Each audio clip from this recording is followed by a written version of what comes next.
زعما نسامح لكش حتى اليوم القيامة، نوكل عليك ربي. لا حول ولا قوة إلا بالله. باسكو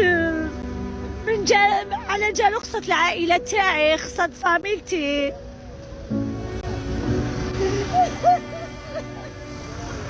كلمة أخيرة.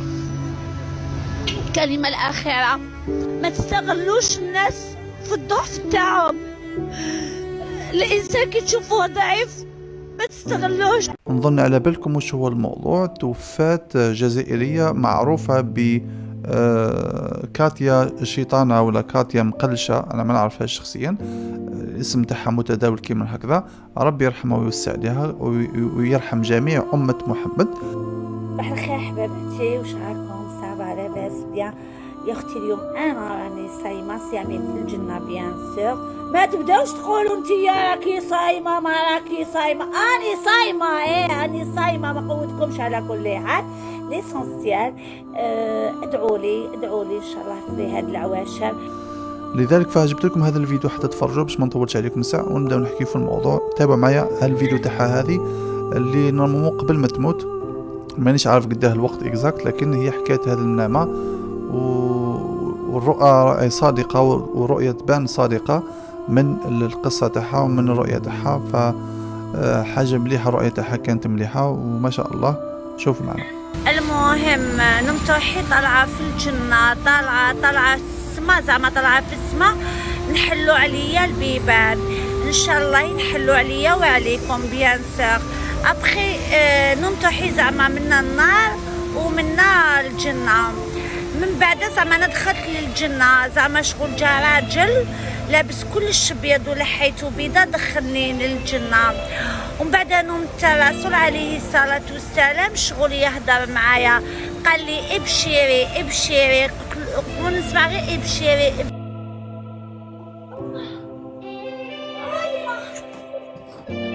كاتيا وش فيك عمري؟ كولو اسمع تكسلي يا خلينا ندب. كاتيا شكون يعرف دارها بنات؟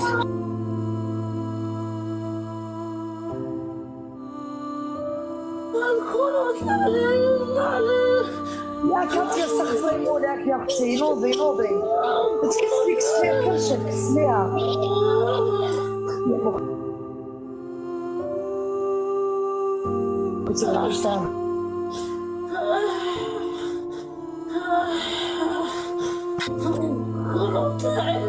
علاش حبيت ندير هذا الفيديو رغم اني مانيش متعود ندير هذا النوع من الفيديوهات، لكن نظن انه المجتمع الجزائري راهو خرج تماما عن السيطرة في الامور الدينية والعقائدية، راهو ولا يخلط ويلبز ولا يدخل في واحد الافكار ماهيش تاع الدين وماهيش العقيدة وما نزل عليها ربي سلطان.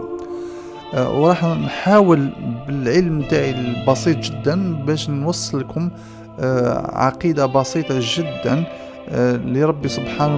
ما قالكش جيب لي عالم باش نعتها لك، هي عقيدة بسيطة جدا بأنه هناك رب واحد وهناك أنبياء نأمن بهم وملائكة وأشياء تقوم بها مثل الصلاة والزكاة والحج وهكذا، ونامن بالموت وبالجنة وبالنار. هذا إيمان عقائدي البسيط جدا، ما تحتاج إمام، ما تحتاجش عالم يجي نعته لك. الشيء الثاني لازم نفهم حاجة، يا المجتمع الجزائري يا شباب الجزائر، بأنه ما نقدروش ندخلوا واش نحبوا للنار ونخرجوا واش نحبوا للنار. وهذا ما لاحظته في التعليقات، فلانة إنسانة شرانية، إنسانة فيها، هذه ما تشوفش الرسول، هذه ما تشوفش، هذه ما تديرش، هذه راكم غلطين يا جماعة. كاين بزاف في القرآن تاعنا وفي القصص وفي الأحاديث، وكاين بزاف في الأديان الأخرى ناس أشرار دخلوا الجنة وكاين ناس طيبين دخلوا للنار. فهذه عقيدة بسيطة جدا، حبيت أنا كشاب جزائري نوصلكم هذه العقيدة البسيطة جدا، يعني ما فيها لا علم لا والو، حاجة كمسلم لازم تفهمها باش ما تنشرش الغلط. وهذاك الغلط هذا قاعد يكبر في المجتمع ويبداو يبدلوا في الفكر كليا ويخماج، خاصة من الإعلام الزيق اللي راهو ينتشر هذه الأيام، اللي لو يفرضوا على الراجل يقولوا مد اسم بنتك سينو انت ماكش راجل، سينو انت راك متخلف، سينو راهم بداو يخربشوا. علاش؟ بس الوعي الديني اختفى. الوعي الديني البسيط، نهضر على البسيط لأنه هذا هو الأساس. إذا هذه الجزائرية اللي سموها كاتيا مقلشة، الناس بزاف في لي كومونتير كان اللي يسبوها وكان اللي يدخلوها للنار، كان يدخلوها للجنة، كل واحد كيفاه راهو على حساب قسطو وعلى حساب النفحة تاعو وعلى حساب هو واش راهو يشوف الأفعال. لازم نفهموا أول حاجة، أنت كمسلم كاين عقيدة وكاين دين، ولازم تتعلم حاجة في الدين في القرآن تاعك كي تقرأ. ربي سبحانه هو الوحيد اللي يدخل ويخرج من النار إلى الجنة أو من الجنة إلى النار، هذه متفقين عليها، ما لازمش تخلط.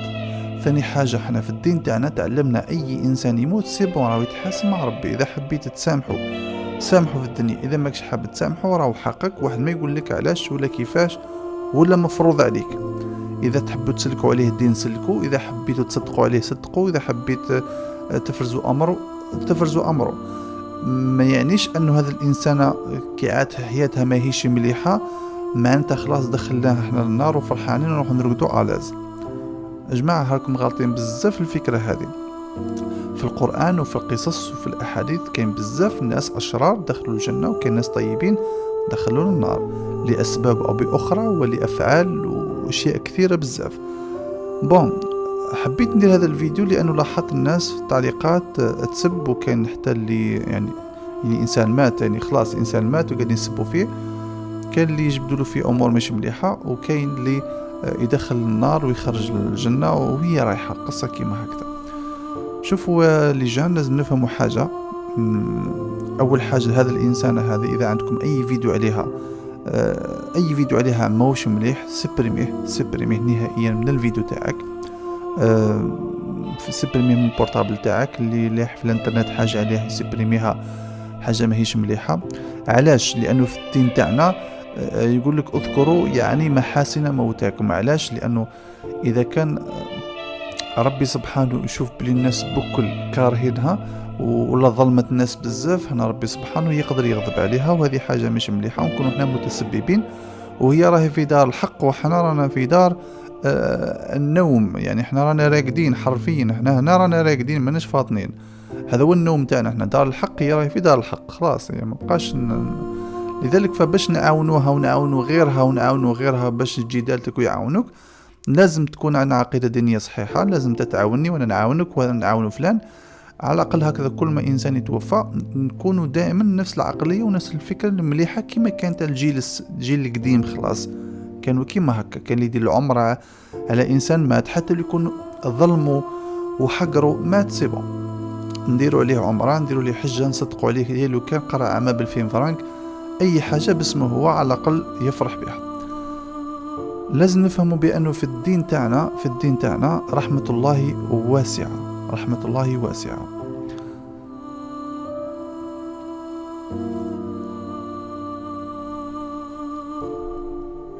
معناتها ربي سبحانه إذا حب، لكن هو الله القادر، هو الله العدل، هو الله الرحيم، أو هو الله الرحمن الرحيم. لذلك فلازم نفهم النقطة هذه مليح. ربي سبحانه عنده 100 رحمة، 99 رحمة تركها عنده يوم حتى نتحاسبوا احنا أمة محمد. ركزوا معي مليح في النقطة هذه باش تفهموا الدين تاعنا وتفهموا أهمية أمة محمد. 99 رحمة عند ربي سبحانه مستعملهاش، وعنده رحمة واحدة بعثها لنا وفرجها لنا في هذه الأرض رانا عايشين بها كما راكم تشاهدوا. هذه رحمة ربي بالحيوانات وبالإنسان وبالطبيعة وبكلش، وخبنا 99 رحمة. الناس بزاف في لي كومونتير، هذه الحاجة اللي قلقتني أنا في لي كومونتير هذيك، أنا حبيت ندير فيديو. ناس بزاف لا تقول هذه إنسانة مليحة، هذه إنسانة دارت، هذه إنسانة تدخل النار، وكيف الناس يترحموا عليها ولا شيء يترحموا عليها. لازم نفهموا حاجة، بلأنها أمة محمد معناتها هي راهي في دار الحق. يا إما تكف لسانك عليها، ما ترحمش كف لسانك عليها برك، ما تحاولش تأذيها هي ميتة، بس هي راهي في دار الحق، هي خلاص ما هي تتمنى الآن ترجع للدنيا وتصلي ركعتين برك. إذن هي راهي في دار الحق وانت راك هنا، معناتها ما تحاولش تخلي الناس يكرهوا العباد ويدخلوا النار ويخرجوا كما يحبوا باش يجيوا الناس العلماء الفتن يبداو يخلطوا المجتمعات. لا، توفات اطلب لها الرحمة، ربي يرحمها. وهذا باش الناس الاخرين اللي راهم يديروا حوايج في حياتهم ما يديروش الشر، يحبسوا الشر شويه باش يفهموا بلي الدنيا راهي فانيه، ما يظلموش الناس، ما يسرقوش، وبلي حاجه بينك وبين ربي سبحانه راهو رحمن ورحيم، معناتها ماهيش حاجه صعيبه تعقدوا فيها. برك ما تسرقش الناس، ما تظلمش، ما تحقرش. هذا هو الحاجه الوحيده اللي ربي سبحانه ما نقولوش ما يقدرش، ولكن ما يتدخلش فيها. هو ربي سبحانه يعني فرضها على روحه انه اذا انت ظلمت فلان ربي سبحانه ما يتدخلش فيها، ما يحقرش، ما يظلمكش. اللي يقولك ربي عادل، ما انت راح تقتص من هذاك الانسان اللي سرقك ولا اللي ضربك ولا اللي حقرك، اي حاجه من هذه حتقتص منه، حتديله. لذلك ربي سبحانه ما يتدخلش، يقولك ادي حقك، اذا حبيت تسامح تسامح، اذا حبيت تدي حقك ادي. هذا لازم نفهموها، ماهوش متاع ربي سبحانه ماهوش حاب ولا ماهوش قادر، ولا ربي سبحانه راهو عادل، ولكن رحمته وسعت كل شيء. الجملة وسعت كل شيء راهي واضحة جدا، وربي سبحانه أكد لنا ولا تموتن إلا وأنتم مسلمون. وهذه ربي إن شاء الله تكون إنسانة مسلمة بين ولا تموتن إلا أنتم مسلمون، هذه حاجة ثابتة. معناتها إذا كانت شاهد لا إله إلا الله وأن محمد رسول الله فهي مسلمة. معناتها من قال لا إله إلا الله مرة في حياته دخل الجنة. هذه أحاديث صحيحة موجودة. حبسوا جماعة لي كومنتات تاع السبان، حبسوا الكومنتات تاع دخلوا وتخرجوا كما تحبوا الناس. راكم تبعتوا بزاف هذوك اللي يهضروا يخرطوا عليكم في الدين، علماء من أي مكان ومداخل ومخارج ومجارج. يا جماعة خليكم من هذه المواضيع، والله العظيم راكم دخلتوا في فوضى ما عندهاش فائدة وما عندهاش معنى. الناس راهي تموت في فلسطين وانتم راكم دخلتوها بالمداخل ومخارج ومجاجر، وفلانة دارت الشر ودخلتوها الجنة. ربي يرحمها، ربي يرحمها.